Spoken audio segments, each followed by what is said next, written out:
Good morning, boys and girls. Today I'm going to read you a story called The Squirrels Who Squabbled by Rachel Bright and illustrated by Jim Field.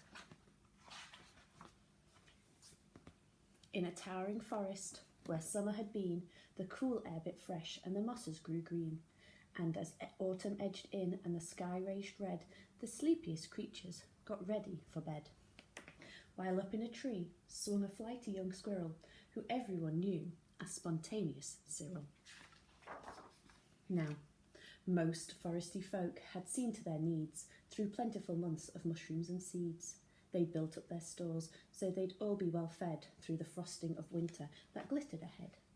But Cyril, he lived in the now and the here. He'd adventured and partied his way through the year. So his cupboard was empty, his hollow was bare. He hadn't a mouthful of food anywhere. But wait, what was that over there? Take a look. A single lone pine cone wedged in a nook. He squealed with delight, and for very good reason, for inside were the very last nuts of the season. But Cyril wasn't alone. There were more hungry eyes. Yes, plan ahead Bruce had his sights on the prize. Though he gathered a mountain of bounty hard fought, Bruce was convinced he was one pine cone short. I simply must have it, he wistfully cried, as he dreamt of the fresh, juicy pine nuts inside. So, as Cyril set off on his way to the ground, Bruce, he was also last pine cone bound. They sprinted and scurried with no time to gamble. They scratched at the bark in their scamper and scramble. But their panic and haste shook the tips of the spruce, and the pine cone it trembled, and then it came loose. Both squirrels gave chase at a lightning pace. This was the start of a wild, nutty race. "It's mine," shouted Cyril. "No, mine," hollered Bruce. "You don't stand a chance. Give up. It's no use." "I'm hungry," cried Cyril. "This cone is not yours." "Stay back," shouted Bruce. "This cone's for my stores." It boinged over bushes and flew through the air. It binged on the nose of a sleeping bear.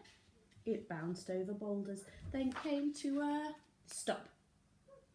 Then teetered and wobbled and quivered, then plop. Both squirrels followed. Oh, the water was fast. Would they learn that they needed each other at last? But each was intent on how he could win, so they didn't quite notice a bird sweeping in.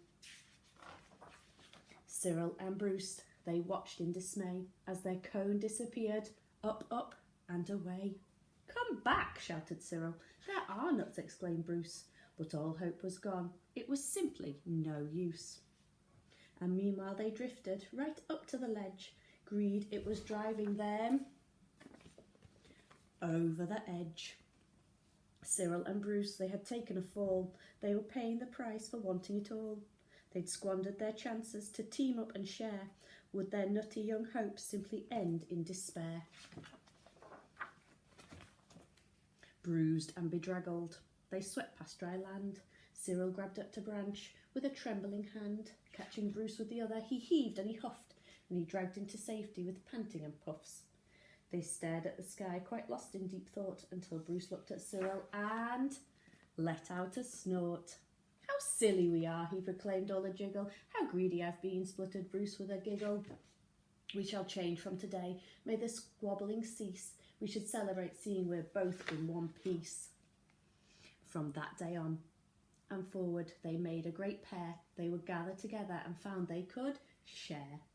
Yes, Cyril and Bruce, they knew in the end the best thing to share is a laugh with your friend. Well, boys and girls, I hope you enjoyed that, and I will see you very soon.